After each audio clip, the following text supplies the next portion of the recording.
4 రోజుల నుంచి పల్నాడు ప్రాంతంలో గురజాల నియోజకవర్గంలో చర్చా వేదిక జరుగుతుంది. అది భవ్య సిమెంట్ ఫ్యాక్టరీ, చిట్నాడ్ సిమెంట్ ఫ్యాక్టరీ గురించి. ఈ చిట్నాడ్ సిమెంట్ ఫ్యాక్టరీ కానీ భవ్య సిమెంట్ ఫ్యాక్టరీ కానీ ఇంతకుముందు గవర్నమెంట్ అంటే జగన్మోహన్ రెడ్డి గారు సీఎం కాకముందు కూడా చంద్రబాబు నాయుడు గారు సీఎం అయినప్పుడు స్టార్ట్ చేయడం జరిగింది. అప్పుడు భవ్య సిమెంట్ ఆనంద్ ప్రసాద్ గారు తెలుగుదేశంలో ఉన్నాడు కాబట్టి అప్పుడు ఫ్యాక్టరీ రన్ అవ్వటం జరిగింది. ఇప్పుడు ఏదైతే ఈ తెలుగుదేశం వారు దుమ్మి పడేసి రైతులు అన్యాయం అయిపోతున్నారు అనేది చెప్పడం జరుగుతుంది.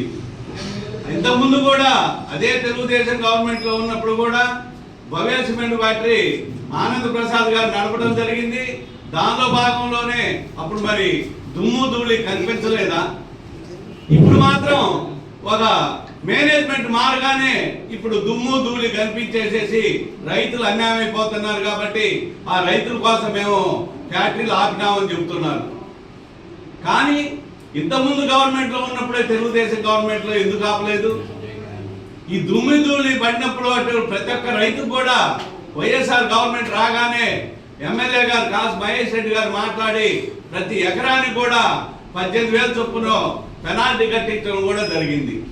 కానీ ఇప్పుడు వచ్చినటువంటి ఈ తెలుగుదేశం గవర్నమెంట్, ఈ లోకల్ నాయకులు ఏదో ఇప్పుడు వాళ్ళ స్వరార్థం కోసం కార్మికులను పట్టలు కొట్టడం కోసం ఈ యొక్క ఫ్యాక్టరీలను ఆపడం జరిగింది. అదేవిధంగా చిట్టినాడు సిమెంట్స్ కూడా ప్రొడక్షన్ స్టార్ట్ అయింది లాస్ట్ అంత ముందు ఉన్నటువంటి తెలుగుదేశం గవర్నమెంట్లోనే. ఇప్పుడేం కాదు, అప్పుడే అదే నాయకులు, వాళ్ళ నాయకులే అందరూ కూడా భూములు ఎక్కించడం జరిగింది, భూములు అమ్మటం జరిగింది, భూములు అమ్మేటటువంటి రైతు దగ్గర ₹1,00,000 కమిషన్ పెట్టుకోవడం కూడా జరిగింది. యాక్చువల్ వైఎస్ఆర్ గవర్నమెంట్ వచ్చినప్పుడు భూములు కొన్నది చాలా తక్కువ. అక్కడ భవ్య సిమెంట్ ఫ్యాక్టరీ కానీ ఇక్కడ చిట్టినాడు సిమెంట్ ఫ్యాక్టరీలో కానీ కొన్నదంతా కూడా తెలుగుదేశం గవర్నమెంట్ హయాంలో కొన్నారు.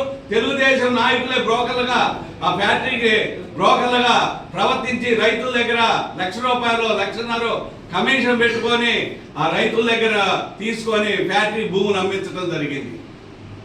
అప్పుడు కనిపించినటువంటి రైతులంతా కూడా ఇప్పుడే కనిపించడం జరిగింది. భలే విచిత్రంగా ఉంది ఇది. ఇప్పుడు కావాలని వాళ్ళ స్వార్థం కోసం, వాళ్ళ నాయకుల స్వార్థం కోసం ఫ్యాక్టరీని 40 రోజులు ఆపిచ్చేసేసి ఇప్పుడు మేము రైతుల కోసం పోరాడినాము, రైతుల కోసం చేస్తున్నామని చెబుతున్నారు. అది సమంజసమైనటువంటి విధానం కాదు. ఈ ఫ్యాక్టరీని ఇంతకుముందే నడిచింది. 2014 నుంచే ఆ గవర్నమెంట్ తెలుగుదేశం గవర్నమెంట్లో నడిచింది. అప్పుడేమో మేనేజ్మెంట్ వాళ్ళ తెలుగుదేశం నాయకుడు ఉన్నాడు కాబట్టి అప్పుడేమో ఈ ధర్నాలు ఈ కార్యక్రమాలు చేయలేదు. ఇప్పుడు మేనేజ్మెంట్ మారింది కాబట్టి చేశారు.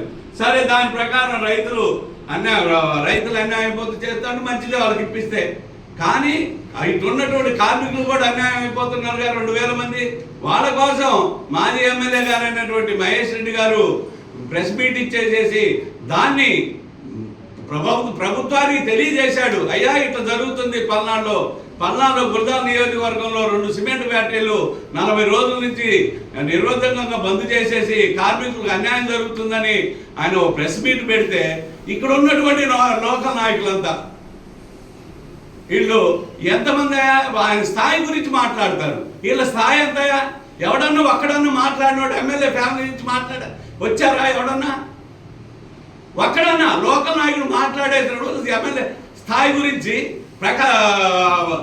మాజీ ఎమ్మెల్యే గారు స్థాయి గురించి మాట్లాడుతున్నారు. ఇక్కడ ఇచ్చినటువంటి ప్రెస్ మీట్ ఇచ్చినటువంటి తెలుగుదేశం నాయకులు ఒక్కడన్నా ఎమ్మెల్యే ఫ్యామిలీ నుంచి వచ్చి మాట్లాడినోడు ఒక్కడన్నా ఉన్నాడా? వాళ్ళ స్థాయిలు ఎంత? వాళ్ళెంత? ఆ స్థాయి ఎంత? మా ముఖ్యమంత్రిగా 2 సార్లు ముఖ్యమంత్రి చేశాడు, గవర్నర్గా చేశాడు, హోమ్ మినిస్టర్ చేశారు, అనేక మంది వాళ్ళ నాన్నగారు ఎంపీగా చేశారు, మినిస్టర్గా చేశారు. ఈయన ఎమ్మెల్యే కాదు. పుట్టిన కానిచ్చి నిక్కర లేని కానించే వాళ్ళ ఇంట్లో రాజకీయం ఉంది. ఈ మాట్లాడే వాళ్ళందరికీ ఏ రాజకీయం ఉంది? ఇంట్లో ఒక్కడు కూడా ఏమన్నా ఎమ్మెల్యే స్థాయి వీళ్ళందరికీ మాట్లాడేటప్పుడు స్థాయి నుంచి మాట్లాడకూడదు. వాళ్ళ స్థాయి ఏంటి? మనం ఎంత మాట్లాడాలా అంతవరకే మాట్లాడాలి. అంతేగాని మహేష్ రెడ్డి గారి స్థాయిని విమర్శించే స్థాయి వీళ్ళందరినీ మాట్లాడే వాళ్ళంత స్థాయి ఏంటి? గ్రామానికి ఎక్కువను మండలానికి తక్కువ. వీళ్ళు కూడా మహేష్ రెడ్డి గారి స్థాయి గురించి మాట్లాడతారు. ఎప్పుడైనా మాట్లాడినప్పుడు ఒక స్థాయి గురించి మాట్లాడినప్పుడు ఆ స్థాయి ఏంటి, మన స్థాయి ఏంటి, మనమే మాట్లాడుతున్నామండి. సద్విమర్శ చేయండి. మహేష్ రెడ్డి గారు కాదు రేపు పొద్దాల్లో తిరగనీయండి, మిమ్మల్ని తిరగనీరు. విలేజ్లో జనాలు మీ ప్రెస్ మీట్ ఇచ్చిన నాయకులు విలేజ్లో తిరగనీరు, మీ ఎమ్మెల్యే గారిని నియోజకవర్గంలో తిరగనీరు, మీ సీఎం గారిని రాష్ట్రంలో తిరగనీరు. వస్తుంది, ఆ టైం కూడా దగ్గరకే వస్తుంది. ఎక్కువ కాలం ఏం లేదు. ఇప్పుడు 9 నెలలు 10 నెలలు అయింది, ఇంకా 4 నెలలు 5 నెలలు చూస్తారు, జనమే తిరగబడతారు. ఇచ్చినటువంటి హామీలు ఏమి అమలు చేయలేక ఏదో ఒకటి పెట్టడం, ప్రతి ఒక్కదాన్ని డైవర్ట్ చేసి రాజకీయం చేయటం, ఈ విధంగా పొద్దుగూరు కాలం గడపడం తప్పితే మీరు నిజంగా మేమేమి విమర్శిస్తుంది ఏమిస్తారు? అయ్యో మీరు 6 హామీలు ఇచ్చారు, వాటిని జనాల్లోకి ఇవ్వండి, జనాలు కావాల్సింది ఇవ్వండి అని చెబుతున్నాం. దాన్ని తీసేసేసి మీరేదో సద్విమర్శ చేయకుండా మేము ఇచ్చినటువంటి విమర్శ సద్విమర్శ తీసుకోండి. రేపు రావాల్సిన దానిలో నిజమైన మనం ఎందుకు ఇలాపోతున్నాం?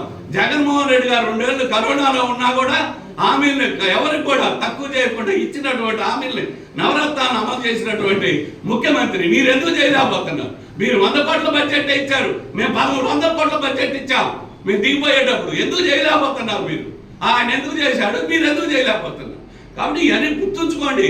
మేము ఇచ్చే సద్విమర్శే, ప్రతిపక్షాలు ఇచ్చేది విమర్శలు చేస్తారు, దాన్ని సద్విమర్శగా తీసుకోవాలి. కానీ ఓరక స్థాయిల గురించి మాట్లాడేటప్పుడు దయచేసి ఎప్పుడైనా ఎవరైనా వాళ్ళ స్థాయిల గురించి మాట్లాడండి, దాని స్టేట్మెంట్లు ఇవ్వండి. కానీ స్థాయికి తగ్గ స్టేట్మెంట్ ఇవ్వకుండా ఏదో లోకంలో ఉన్నారులే జవాకులు పేరేసేసి వాళ్ళ ఎమ్మెల్యే దగ్గర మెప్పు పొందుదాం అనుకుంటే ఎవరికైనా వస్తుంది ఈ కాలం.